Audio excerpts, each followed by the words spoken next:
Namaskar and a very warm welcome. You're watching Vantage. I'm Akanksha Swaroop.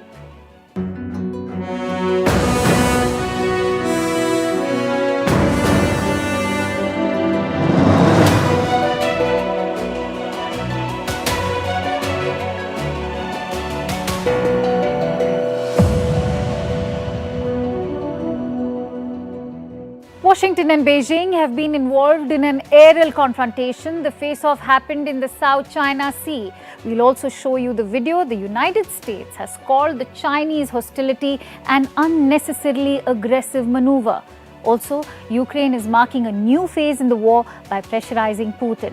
That too, using psychological warfare. But how far that's worked for Kiev's counteroffensive? We'll decode for you tonight. Also on the show, Nepal's Prime Minister is in New Delhi trying to mend fences. We'll tell you what's cooking. There's a new twist in the hunt for the Wuhan virus origins. A top Chinese scientist says a lab leak cannot be ruled out. And finally, we'll tell you all about an airline's plan to weigh their passengers before they fly. Those stories and more coming up ahead. I'm Akanksha Swaroop, filling in for Palki Sharma. Here are tonight's headlines. Sudan's army suspends truce talks with the paramilitary forces. This comes just a day after US and Saudi mediators said the truce was extended by 5 days. Fighting continues in capital Khartoum and in the flashpoint western region of Darfur. Ukraine warns EU, says the ban on its grain export is helping Putin. Many of its neighbors, including staunch ally Poland, have imposed curbs on Kiev's agricultural products.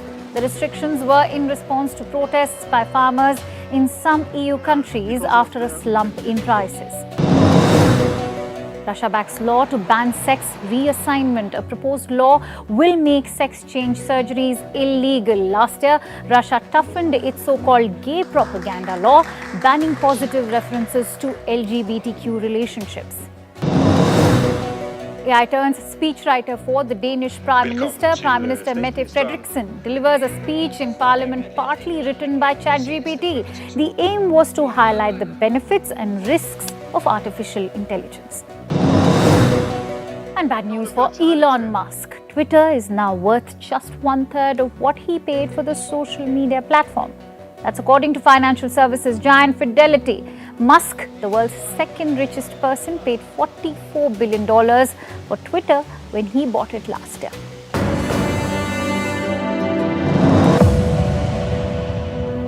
United States and China are on a dangerous path. Their relationship has hit rock bottom. There's a growing risk of a conflict. For months, experts have imagined the possibilities. Today, we saw it for ourselves. There was an aerial confrontation. Look at this video. This was shot inside a US reconnaissance aircraft. It was flying over South China Sea. The plane was tracking a Chinese jet. It appeared in front of them. The Americans shot a video from the plane's cockpit. Look at what happened next. Did you see that? The Chinese jet came so close, it shook the American aircraft. Can you see the pilots shaking in their seats? That is turbulence. You know how close the Chinese plane was? Barely 400 feet from the nose of the American plane. When did this happen? Last week on 26th May. The United States has called out China. They say this was an unnecessarily aggressive maneuver. Indeed, it was. Why did the Chinese do this? There can be only one explanation. They were trying to scare off the Americans. And this is not the first time. We've seen similar situations before, when Chinese planes have tried to intercept their rivals. But they're becoming more frequent now, and there's no initiative so far to dial down the tensions. Why do I say that? Let me explain. Here's where this face-off happened, the South China Sea. We did not know the exact area, but both planes were operating here. The South China Sea is one of the biggest flashpoints. There's a huge fight for control over these waters. On one side is China. It claims control over almost the entire South China Sea. And in recent years, China has been getting aggressive there. The PLA has been trying to assert control. They have seized reefs, set up small military installations. The PLA has stepped up patrols. They have chased off non-Chinese ships. It's a massive effort to dominate the region at large. Who's on the other side of this? there are 5 regional players: Brunei, Malaysia, the Philippines, Taiwan and Vietnam. They have competing but sometimes overlapping claims. They have America on their side together. They reject China's claims. The US has deployed military resources, deepened military ties with regional players and backed mediation efforts to end the dispute. What is America's interest? It wants freedom of navigation in these waters. It wants international law to prevail. But don't think this is a fight for ideals. Economic interests worth trillions of dollars are at stake. The biggest asset of this region are the trade routes. Going by some estimates, goods worth $5.3 trillion transits through South China Sea in a year. This is about 30% of the global maritime trade. $1.3 trillion worth of trade is with America alone. That's what is at risk for the US. And there's more. This region has a wealth of natural resources, 11 billion barrels of oil, 190 trillion cubic feet of natural gas. These reserves are more than what the world's biggest energy exporters have today. There's a lucrative stockpile of fisheries too. How much are we talking? 10% of the world's total. That's why so many players are vying for control over these waters. Freedom of movement is just one aspect. At the end of the day, this is about securing the natural resources. The US wants to thwart China's ambitions. The Pentagon remains undeterred. It says it will keep flying in the region. There are plans to lodge a diplomatic protest over what happened last week. China has hit back. It says the US is violating China's sovereignty. Listen to what Beijing said, and I quote, "China will continue to take necessary measures to safeguard its security and sovereignty." For a long time, the United States has frequently sent warships and planes to conduct close-in reconnaissance against China, which has seriously endangered China's national sovereignty and security. Such provocative and dangerous actions are the root cause of maritime security issues. Well, no one accepts China's sweeping claims over South China Sea. So don't expect the US or its allies to back down. The tensions will prevail. And in the absence of dialogue, there's a higher chance of an escalation. The US has tried to break the ice. US Defense Secretary Lloyd Austin is traveling. He's visiting Japan, Singapore and India.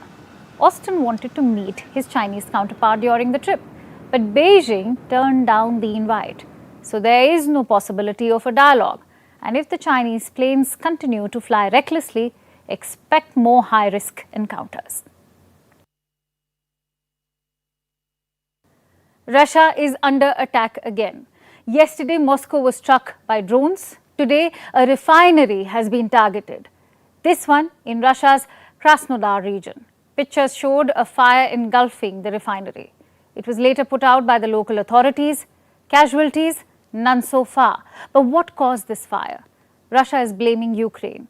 They say Kyiv launched a drone strike on the refinery. And that's just one attack. A separate one was reported in the Belgorod region. That one killed at least one Russian citizen.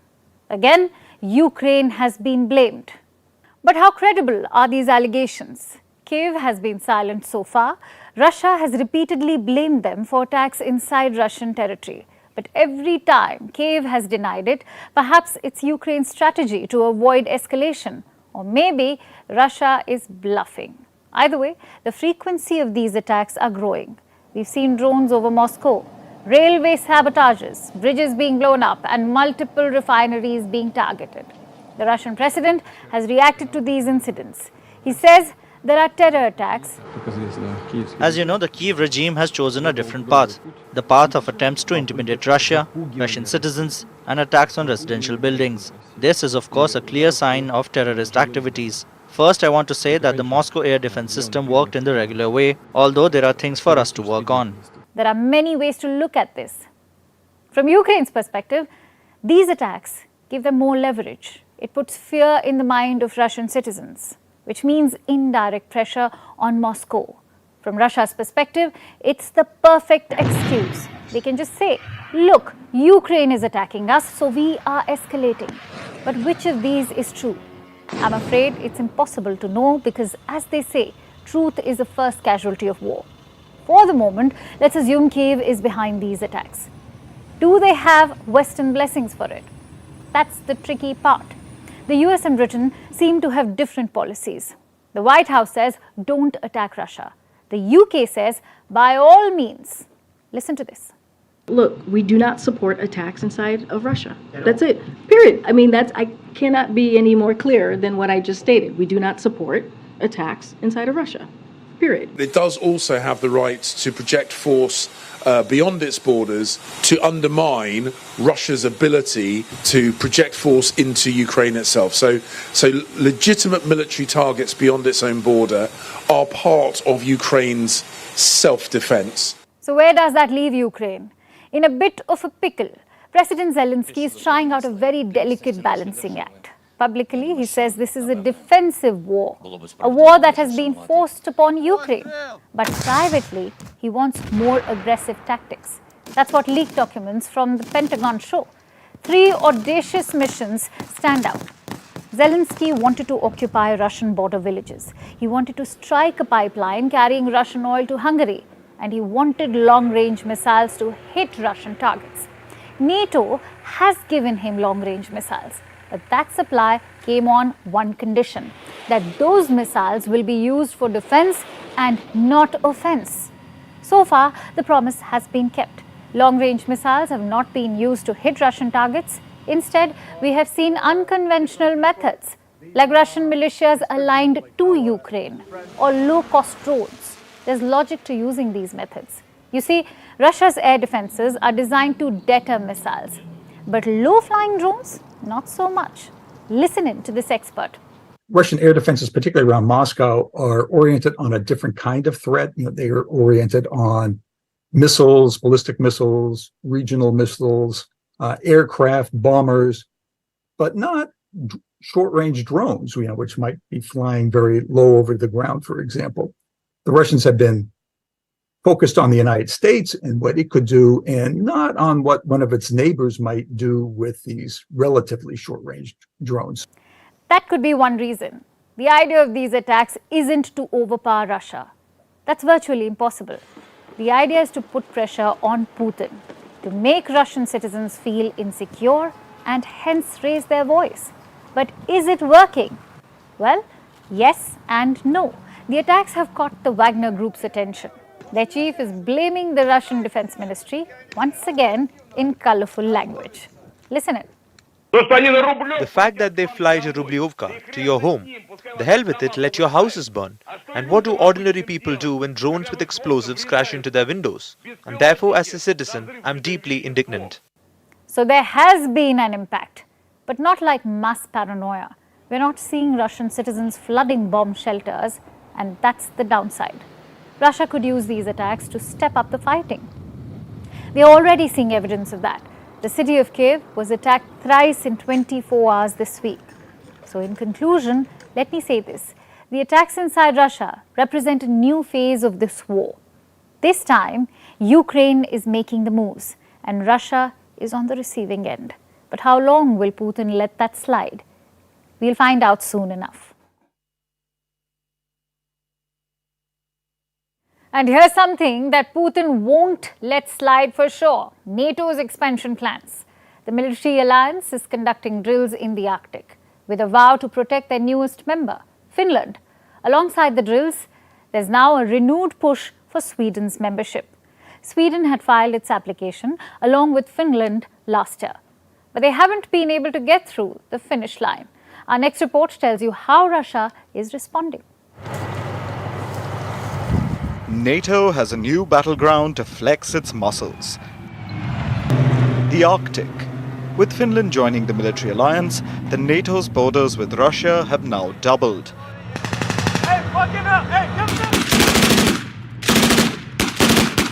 That's why over 1,000 troops have gathered here. They're conducting military drills. These exercises have a clear objective. They are a demonstration of NATO's commitment to collective defense. So, if Finland comes under attack, all other 30 members will join forces to defend it. U.S. Army is here training with our newest NATO ally to build that capability to help defend Finland if anything happens. That's our commitment to them. Sweden wants the same privileges. It applied to join the NATO last year. Everyone is on board except for one, Turkey. Hungary too is yet to ratify Sweden's accession, but Turkey is seen as the main stumbling block. What are Ankara's objections? It's demanding action against the Kurdistan Workers' Party. Turkey calls it a terrorist group and accuses Sweden of harboring it. The United States is in no mood to wait anymore. This week, it decided to send a message. We urge both Turkey and Hungary, which is also not yet ratified, to ratify the accession as quickly as possible. There is no reason for any further time. Sweden is ready now. That decision should move forward now. There is talk of a deal. Biden spoke to Erdogan recently. He hinted at a quid pro quo, American F-16 jets in exchange for Sweden's accession. I congratulated Erdogan, and he still wants to work on something on the F-15s. I told him we wanted to deal with Sweden until I get that done. So the US is keen on cracking a deal. It's only a matter of time. But the bid to expand NATO comes at a sensitive time. Tensions are growing in Kosovo. The divided town of Zvecan is the flashpoint, where Serbs have engaged in fierce clashes with NATO peacekeepers. At least 30 soldiers were injured in the violence. Ethnic tensions have flared up again. Public anger erupted after ethnic Albanian mayors took office in Zvecan. This is an area dominated by ethnic Serbs. They had boycotted the elections in April. This allowed ethnic Albanians to take power.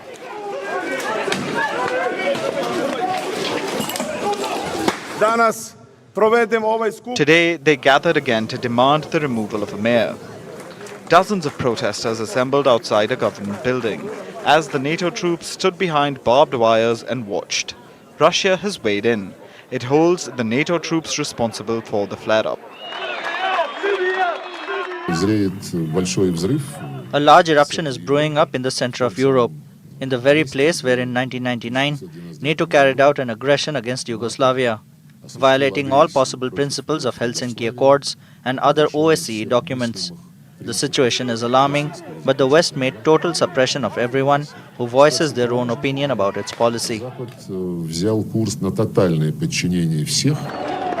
The conflict in Kosovo dates back to the 1990s when Albanians rebelled against Serbia's rule.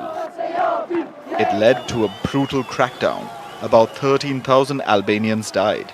That's when NATO entered the region. A military intervention forced Serbia to pull out. Kosovo declared its independence in 2008. While ethnic Albanians make up more than 90% of the population in Kosovo, the Serbs dominate the north, which is why thousands of NATO forces are still in the region, and they now have the challenge to restore peace. The NATO is deploying more troops. We have decided to deploy 700 more troops from the Operational Reserve Force for Western Balkans, and to put an additional battalion of reserve forces on higher readiness so they can also be deployed if needed. European leaders are calling for a de-escalation. With tensions brewing on the front lines with Russia, the region can ill afford a conflict right at the center of the continent.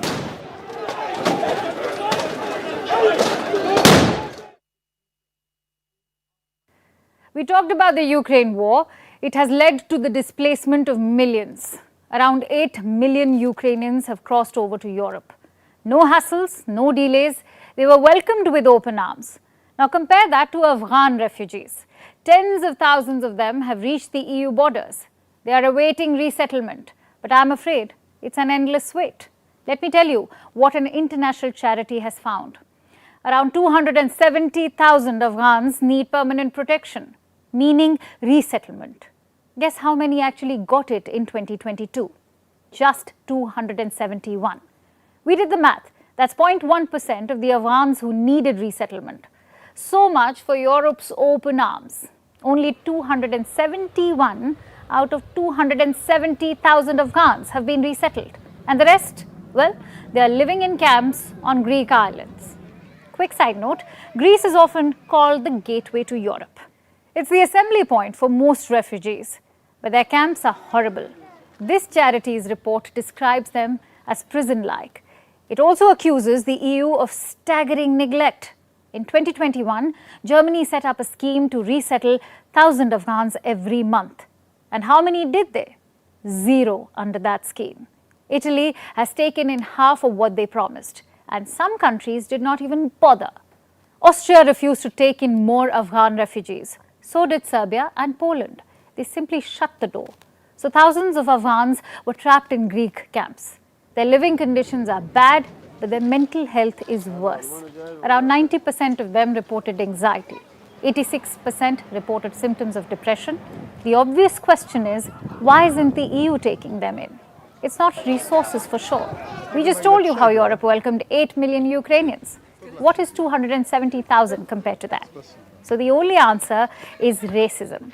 Europe doesn't have a problem with white European refugees, but it has a problem with Afghans. Take Poland, for example. They've done great work for Ukrainians. Around 1.3 million refugees are still living there.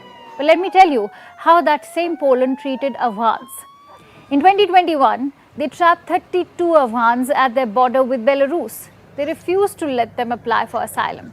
Just think about it. Red carpet for 1.3 million Ukrainians, iron fence for 32 Afghans. If this isn't racism, what is? The fact is, Europe has a responsibility to these people. They had no problems marching in to Afghanistan with NATO, nor with occupying the country for 2 decades. But when it comes to refugees, they have no time or resources. So what's the solution? The EU has been asked to scale up the process. They have also given a target. Resettle at least 42,500 Afghans in the next 5 years. Ideally, it shouldn't take that long, but knowing the EU, even that target is impossible. India is playing host this week. The Nepalese Prime Minister is in town. Pushp Kamal Dahal, aka Prachand, he took office in December 2022. He is the latest in Nepal's musical chair of Prime Ministers. It promises to be a very consequential visit. For starters, it's his first since taking office. Prachand had invitations from India and China, but he chose India first. That's a good sign. He also put a Chinese military deal on hold before coming here. Again, good sign. His visit to India was delayed and postponed multiple times. When asked about this, Prachand had an interesting answer. He said he was doing his homework. Prachand has come with a massive delegation, around 88 people, including ministers and businessmen. He is slated to meet India's president, vice president, and of course the Prime Minister. His meeting with Prime Minister Modi will happen tomorrow. Both sides are clear about what they want. Nepal is hoping for 2 things. One is a reset in ties. Nepal-India relations have been through a tough phase. Former Prime Minister KP Sharma Oli claimed Indian territories by releasing a new map. This led to a diplomatic conflict of sorts. Beijing was seen cozying up to Kathmandu. But Prachand will be hoping to clean the slate, to get things back on track. Number 2, he will be hoping for some deliverables, like more flights between the 2 countries, more trade and investments, and most importantly, permission to export electricity to Bangladesh. Both Dhaka and Kathmandu are keen, but since they don't share a border, they will have to use India's grid. Prachand will be hoping for an all clear. And what will India be hoping for? A reset would be good news for India as well. But China is the elephant in the room. New Delhi has traditionally been the chief military and economic partner for Kathmandu. Now Beijing wants in. You see, China has boosted trade and investment with Nepal. So what India wants is assurances, a promise that Nepal will put India first over China. It's a policy that is pursued towards the whole of South Asia. The Maldives, Bangladesh, Sri Lanka, all of them. The question is, will Nepal agree? After all, Kathmandu has its own strategic considerations. It would make sense to play India and China against each other, sort of like best of both worlds.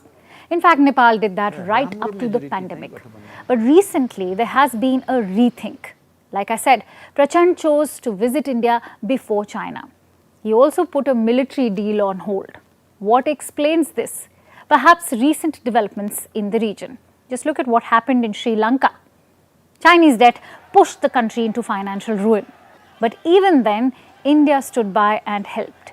It gave assistance worth $4 billion. This has reinforced India's position as a reliable partner in South Asia. Hence, the much-hyped visit by Prachand. Having said that, there's little scope for trouble. Prachand belongs to the Communist Party of Nepal. It is considered close to Beijing. Many leaders of the party have demanded a hawkish position, like KP Sharma Oli. He wants Prachand to raise the border issue with India. Others want a review of the 1950 Friendship Treaty.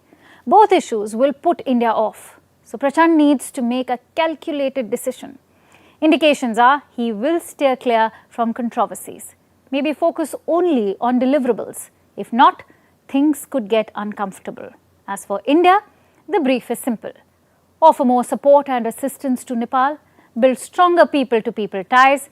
That last one is very important. Nepal and India do share strong cultural and religious ties, but those can't be taken for granted. Recently, Nepalese leaders have tried to drum up anti-India sentiments. KP Sharma Oli's revised map was the perfect example. To tackle that, India needs to build confidence. It needs to create a relationship based on trust and equality. We'll be tracking tomorrow's bilateral closely.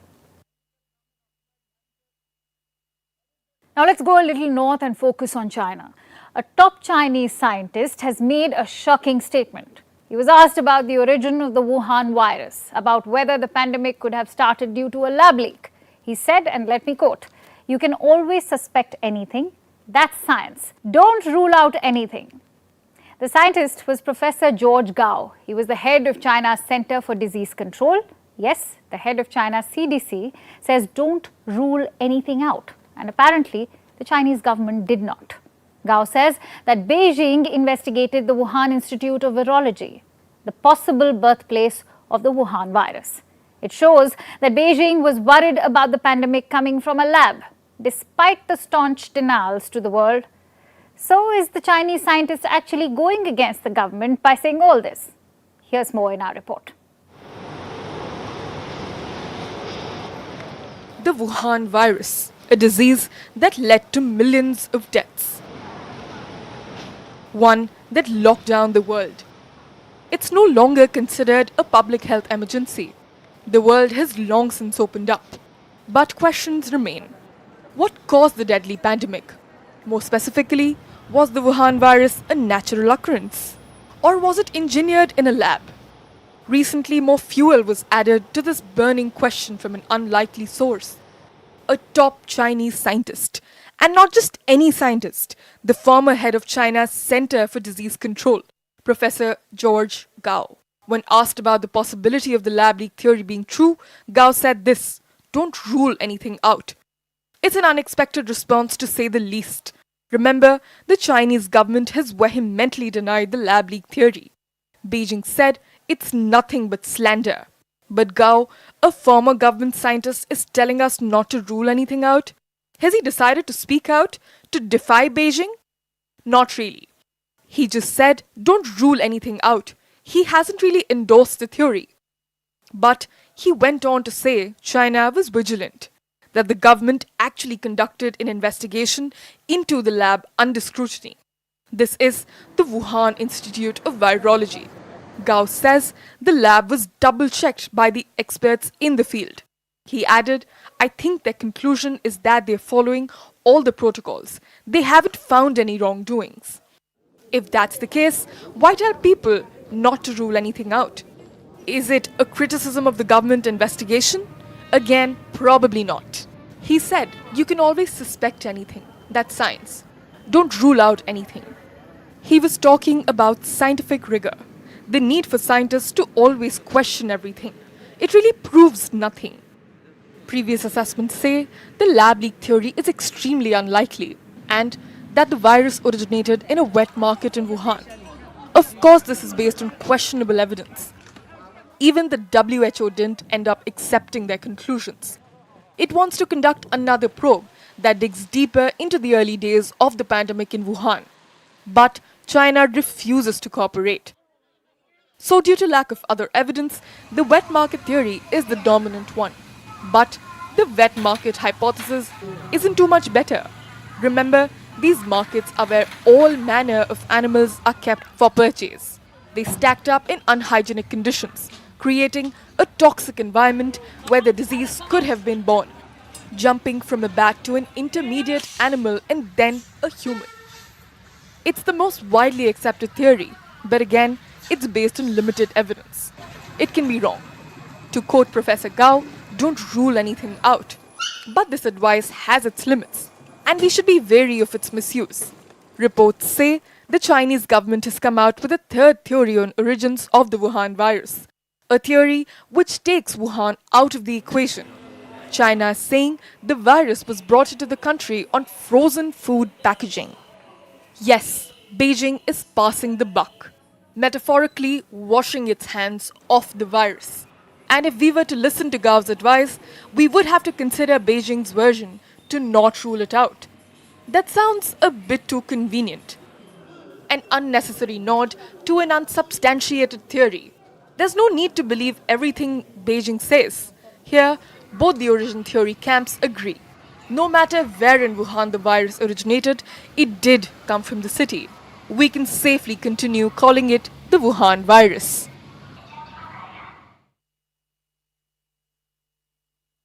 Now let's turn our attention to North Korea. The country had planned to launch a satellite by June 11. Why? To monitor US military activities. And it tried doing so, but failed. North Korea's first space satellite crashed into the sea. But while the satellite failed to do its job, it succeeded in one thing: creating panic. The launch sparked a false alarm in the South Korean capital of Seoul. Japan also issued a warning to its residents of Okinawa. There were air raid sirens blaring, emergency messages passing around. There was chaos and confusion as people tried to save their lives, only to be told 20 minutes later that there had been an error. Our next report tells you more about it. What you just heard were wailing air raid sirens in South Korea's Seoul and Japan's Okinawa. This was followed by mobile phone alerts. They called for evacuations, which is rare. All this happened on Wednesday morning. People awoke to the confusion. Residents were rattled. Reports say people were frantically running for cover. Some grabbed their children and hid. Others started making calls to their loved ones. Many were frantically dialing the emergency numbers. Some even went online to check what had happened, but internet was slow. I was a little confused by the alert message this morning. I thought it was an earthquake, but when I looked, it was a missile. This panic and pandemonium went on for about 20 minutes, after which both Japan and South Korean governments clarified. There was no missile attack. In fact, it was a failed satellite launch by North Korea. Pyongyang had launched its first space satellite, only it was a failure, crashing into the West Sea of Korea, but it was successful in sparking a false alarm in South Korea and Japan, because both the countries were unsure about what had just happened, and they jumped to conclusions. Today, an object that appears to be a ballistic missile was launched by North Korea. However, both South Korea and Japan were completely wrong, and now they have apologized. I apologize for causing confusion over Seoul City's emergency alert message on North Korea's space launch vehicle this morning. This emergency message could be a working level official's overreaction, but it was not a mistake. Our principle is to respond in a manner that can be seen as excessive, and there can be no compromise on safety.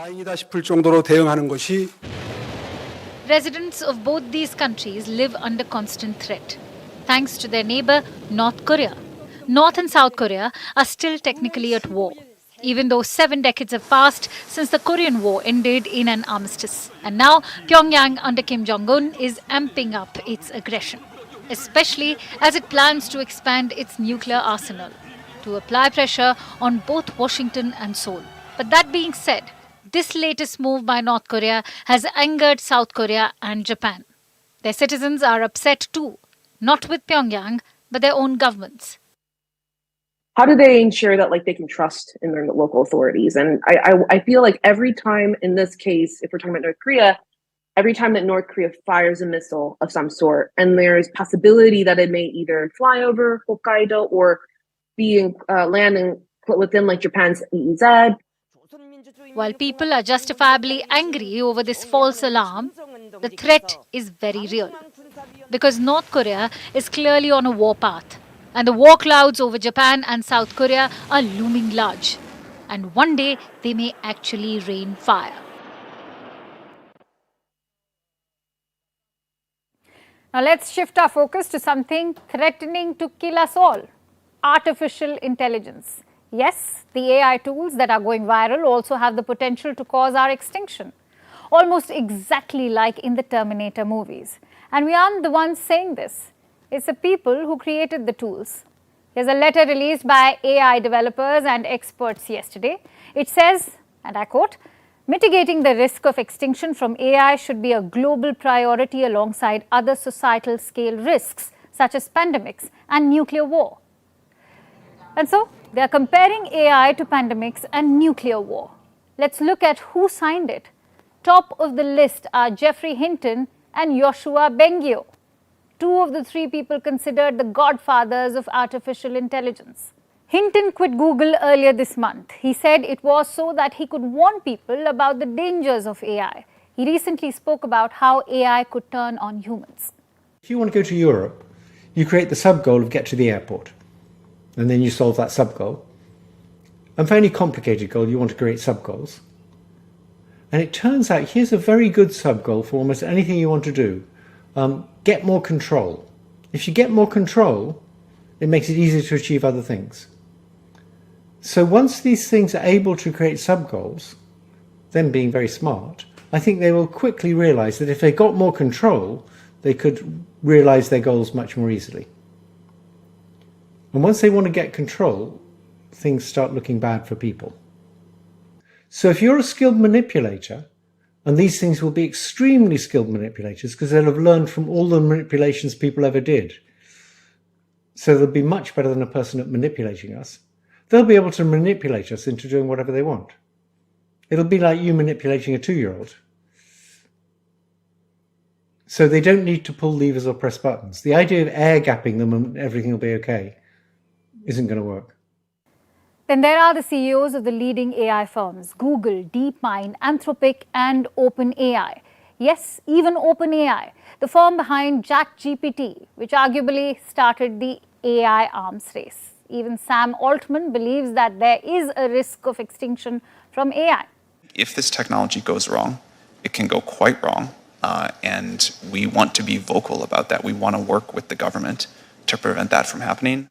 He's asking governments to get involved. He wants to work with them to stop the AI apocalypse. Altman has flip-flopped on the issue so far. Earlier, he said he didn't want too much regulation. He even threatened to pull out of Europe over upcoming AI regulation there. But then he backtracked. Now, with this signing of the extinction letter, it seems he's completely sure about the dangers of AI. Altman is traveling around the globe, meeting world leaders to discuss AI. He will meet European Commission President Ursula von der Leyen tomorrow. He's also expected to visit India next month.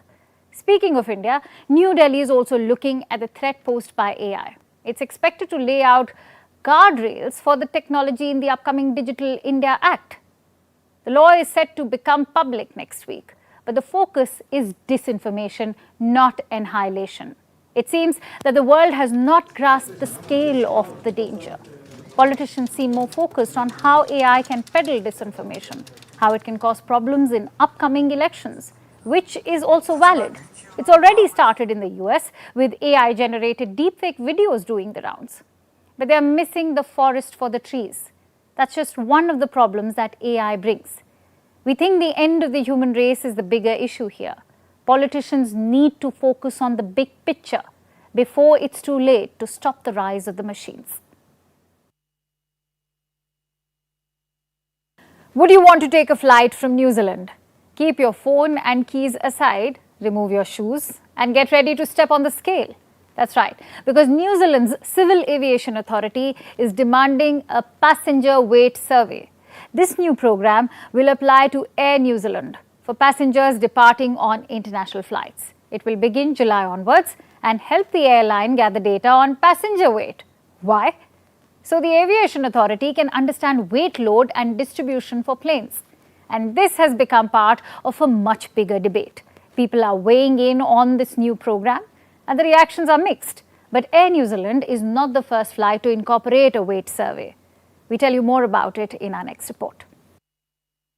Women's magazines and aircraft. Do you know what the two have in common? They both want you to watch your weight. It's true, aircraft are obsessed with weight, so they weigh everything they carry. From cargo to meals on board to luggage, and it only makes sense that now they want to weigh their customers as well. We're talking about New Zealand. Their Civil Aviation Authority is launching a new program, a passenger weight survey. It's for passengers departing on international flights of Air New Zealand, which is the country's national airline. But why is this survey required? Are they trying to body shame you? Definitely not, says the Aviation Authority. Why then? They say it's to gather data on weight load. It'll help them distribute weight correctly overall. Air New Zealand has called this measure essential to ensure the safe and efficient operation of the aircraft. And they are right. Aircraft have always weighed everything. You already know that. This includes their crew and passengers. Just that they usually assume this weight. They call it assumed mass. It's an estimate of the total weight of the passengers. They use set figures for this. Think of it as an average number that they apply. But this is far from accurate. Airlines often use only gender to assume weight. So two passengers of the same gender will fit into the same weight average. In reality, though, there might be a big difference in their respective weights. What's more, measuring weight also has environmental benefits. Aircraft crew loads fuel based on the assumed weight. For instance, if the actual weight is less than the assumed weight, then lesser fuel will be required. So it's important to get the numbers right, which is where this survey comes in. And New Zealand knows this, because this isn't the first time they're holding this survey. Flyers on the domestic network were weighed in 2021. There were plans to weigh international flyers too, but the pandemic hit and the program was halted. Now that international travel has resumed, so can the weight measuring program. And New Zealand is not the only country to consider a weight survey. Uzbekistan did it in 2015, Finland and Hawaii in 2017. But despite the benefits of a weight survey, many are not in favor of this program. That's because weight is a personal thing. Most are not comfortable disclosing it. Stepping on scales in public can be a daunting experience. Which is why New Zealand is doing its bit to make customers feel safe. Its travelers will stand on a digital scale, which will calculate their weight and automatically submit it to the survey. The weight will not be displayed on the agent's screen, thus protecting the privacy of the passengers. Plus, it's completely voluntary. So, will the freedom of choice make it comfortable for travelers? New Zealand sure hopes so. These weighty matters can't be taken lightly. But if you do watch your weight, remember, you're lessening the load on the aircraft and the planet, quite literally. And now it's time for Vantage Shots, images that tell the story. Let me begin with Brazil. Clashes broke out over a bill on recognition of ancestral lands. Indigenous protesters attacked police officials with bows and arrows. Meanwhile, a pageant in Brazil became a decrowning event. The runner-up's partner snatched the crown from the winner and aggressively tossed it on the floor. And an all-private astronaut crew that had gone to the International Space Station has returned. And finally, what makes May 31st significant? We're taking you back in history. On this day in 1961, South Africa declared itself a republic. The country was a colony of Great Britain for many years. It became independent in 1931, but the British monarchy remained head of state. But today, 62 years ago, South Africa decided to cut all formal ties with Great Britain. We leave you with that. Thank you so much for watching. We'll see you tomorrow.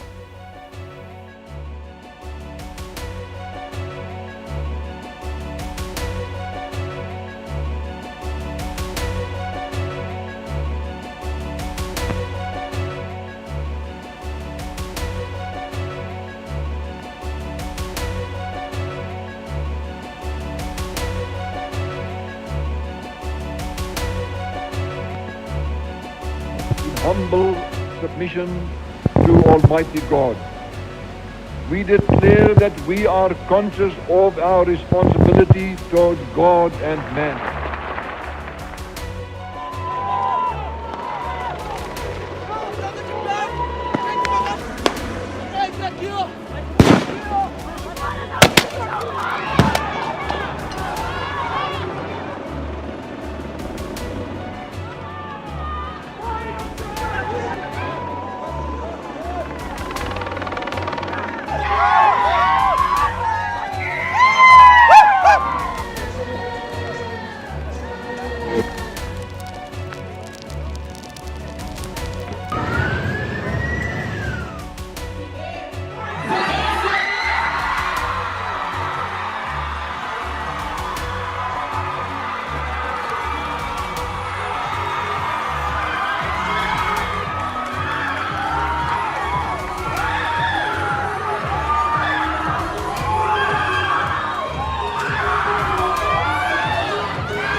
Got a better view now of the recovery team. Fast boat now clearing the way for the lift. All right, first view of our crew. Specialist. That looks like Rayana. Rayana Barnawi, egressing a Dragon capsule.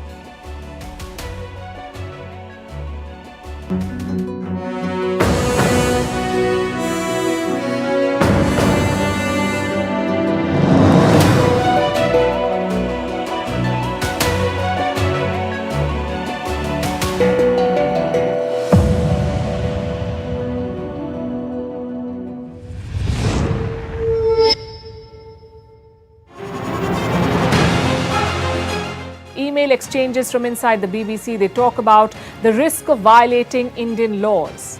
It's easier to rake up the freedom of speech debate, but does it give anyone a free pass to knowingly violate the law? America supports India because it needs India's support in return.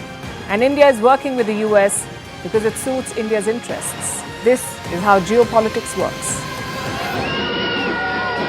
Last night, he diffused a crisis with his defense minister. But today, Netanyahu was confronted with a new problem. His cabinet seems to have rebelled against him. The UK is looking at the Indian subcontinent to fill its coffers. That India seems to be negotiating from a position of power, like a partner and not a former colony.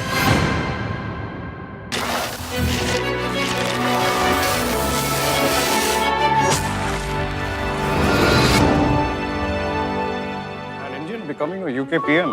Well, it's not like that we are going to get the Kohinoor back. But at least India is on its way to the top. Huh? But Gautam sir, there's actually not much to celebrate. Why not? An Indian is ruling the UK. Indian leaders in third countries often tend to overcompensate for their minority handicap. For example, Sunak's Home Secretary of Indian origin, Suella Braverman, disapproved of India-UK free trade because it would encourage people immigrating to the UK, and the majority of whom were Indians. Structurally, India and UK have passed baggage, but still hasn't been resolved. And that is why, ladies and gentlemen, India needs to significantly temper its expectations from Rishi Sunak. Presenting Vantage with me, Palki Sharma, a first-of-its-kind global show with an Indian perspective.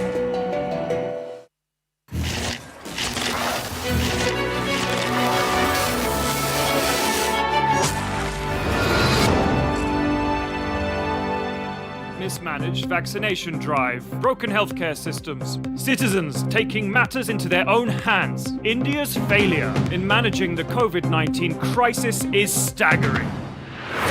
Want stories but without the West spin on it? Presenting Vantage with me, Palki Sharma, a first-of-its-kind global show with an Indian perspective.